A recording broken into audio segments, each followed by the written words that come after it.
حضرت علی رضی اللہ تعالیٰ عنہ کے خدمت میں ایک شخص آ کے سوال کرنے لگا، یا علی، اللہ کے سب سے قریب کون ہے؟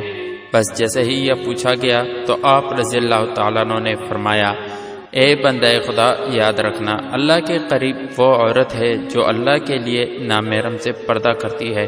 یاد رکھنا اللہ نے عورت کو رحمت کا مجسمہ بنایا تاکہ وہ ہر گھر کو اللہ کی رحمت سے بھر دے۔ میں نے اللہ کے حبیب صلی اللہ علیہ وسلم سے سنا کہ اللہ نے ہر عورت کے لیے ایک فرشتہ مقرر کیا تاکہ وہ عورت کے دل کی آواز کو سنے اور فوراً اس دعا کو اللہ کے دربار میں پہنچا دے۔